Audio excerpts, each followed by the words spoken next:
What's up, Rush fans? Today we got a big one today. I'm going to be reacting to a song called The Camera Eye. Never heard this song before, but it's from the famous Moving Pictures album, which everybody knows from Tom Sawyer, obviously. I think there's a few other ones I might have heard. I'm going to listen to this without any pauses because that's how I roll. That's my vibe. If anything, I should work on my memory so at the end of the songs I can remember every little nook and cranny of the song. I'm drinking lots of coffee, which is good for the mind. Rush, A Camera Eye. Psyched about this one. Let's go.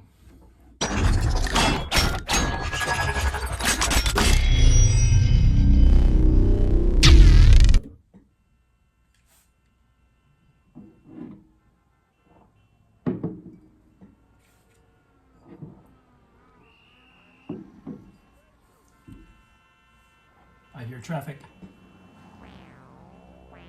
Ooh, it's like boing, boing, boing. I like keyboards too, so let's go.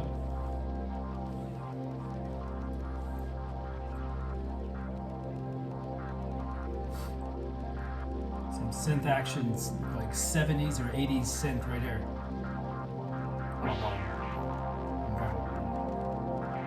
Very analog.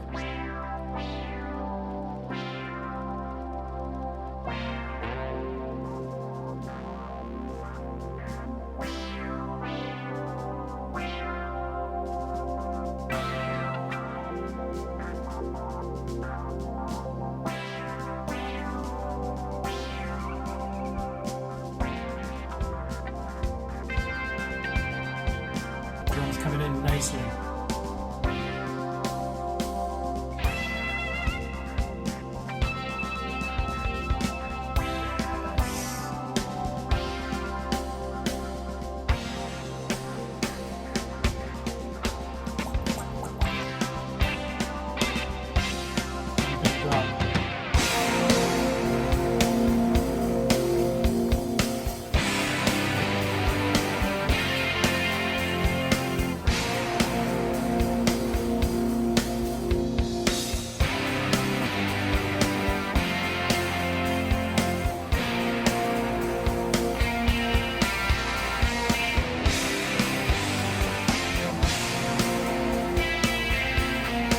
Getting on this wave.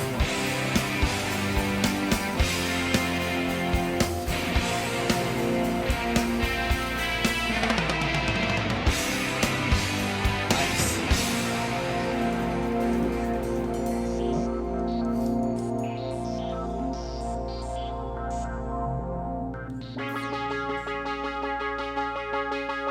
We're changing pace. Let's go. The panning is unbelievable. The drums are going.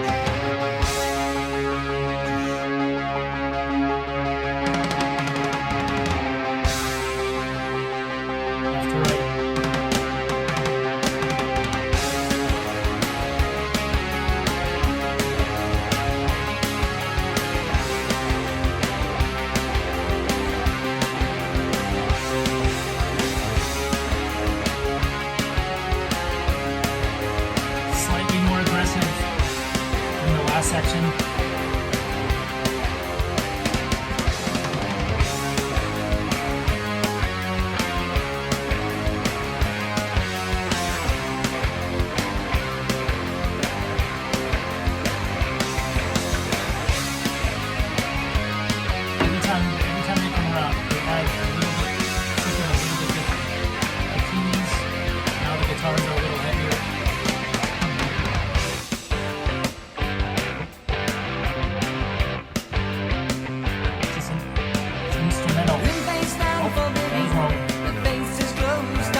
sounds like we're back in another verse. White and washer on life's ancient tales, steeped in the history of London. Spitting poetry. Green and grey washes in the wispy white veil, mist in the streets of Westminster. Wistful and weathered, the ride still prevails, alive in the streets of the city.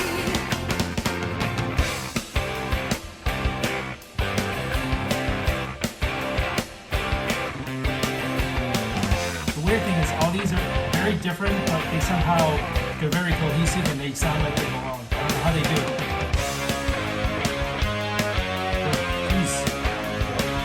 This is a ride.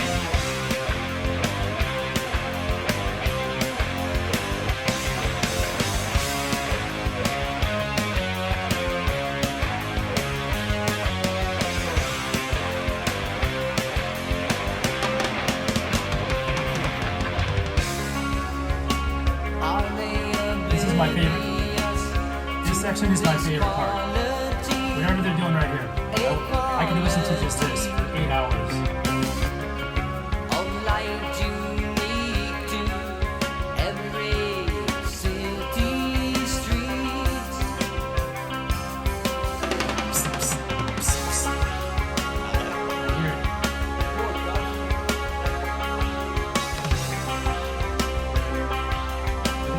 Heard speaking. Pavements may teem with intense energy, but the city is calming the spiraling sea. Yes.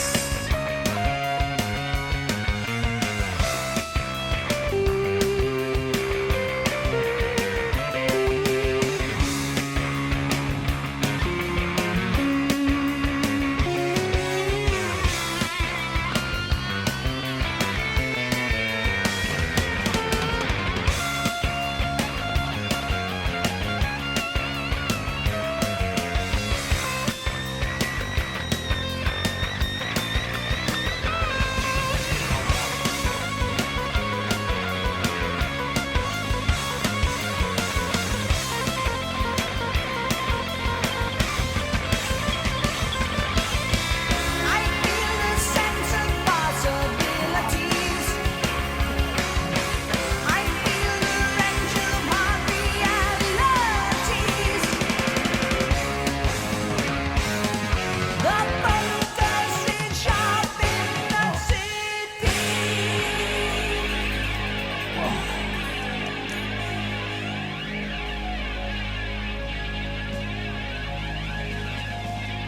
Oh, this must be the end.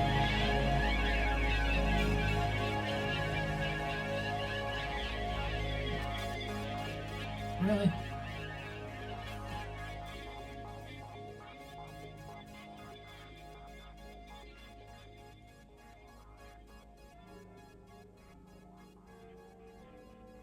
And we get bells. Wow. That was nuts. Whew. That was a heaviness of awesomeness. The intro was just a little bit of a taste of what it sounds like to be in the city. I was hearing footsteps and chatter, and the instruments were fading in. Very tasty.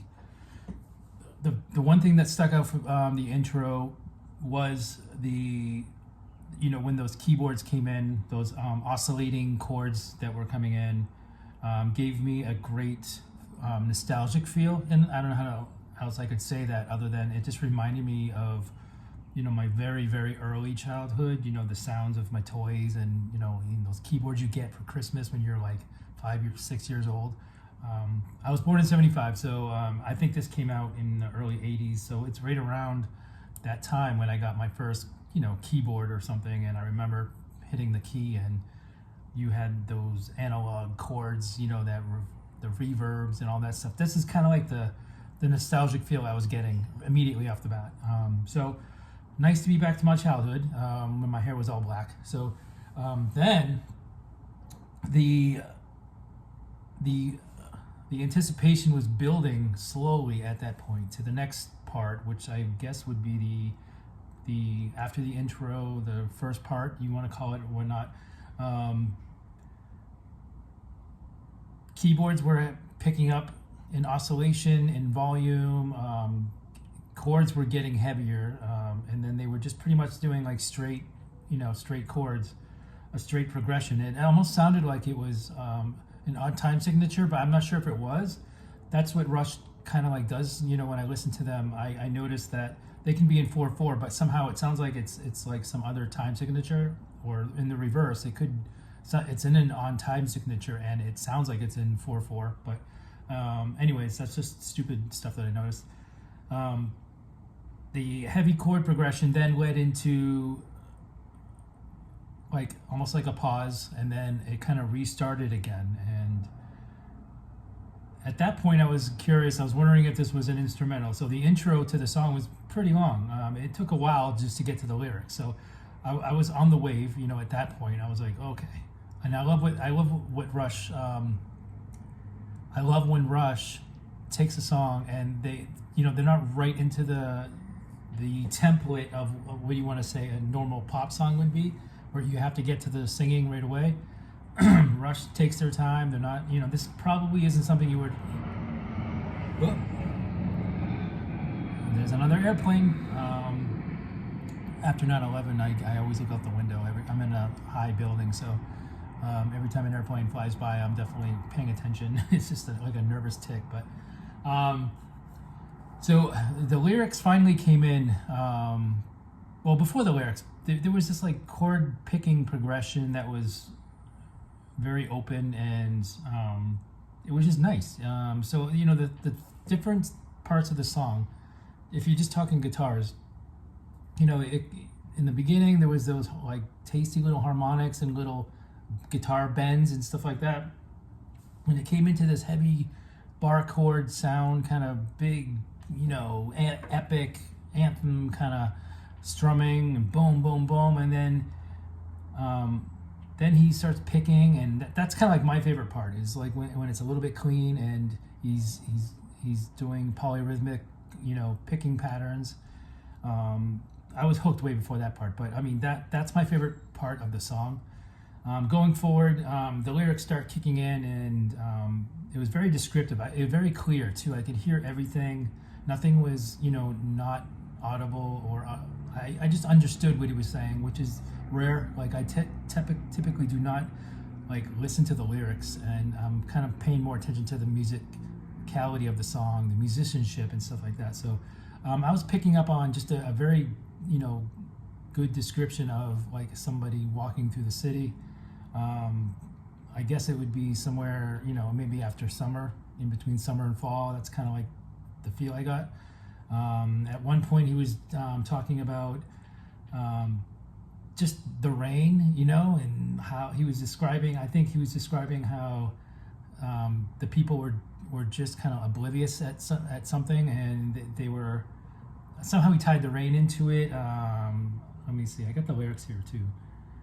Oh yeah, right here. They seem oblivious to a soft spring rain, like in English, like he really gets in depth on like the rain. That's how descriptive this was. So light yet endless from a leaden sky. So a leaden sky tells me it was a very nice, maybe sunset or sunrise. I'm not sure. Maybe it was early. So each section, and it kept kind of like bringing it back. Like part 2 was going back to part 1, and then it kind of repeated a few times.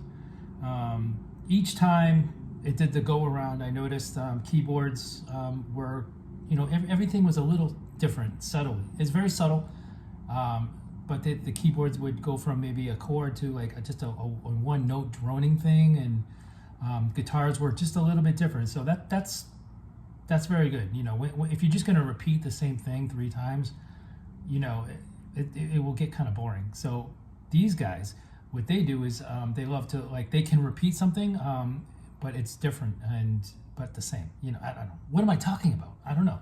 I'm like psyched up. I want to go work out. Is that what this song is meant to do? It's supposed to pump you up. So moving forward to the guitar solo kicks in, and I'm like, dang.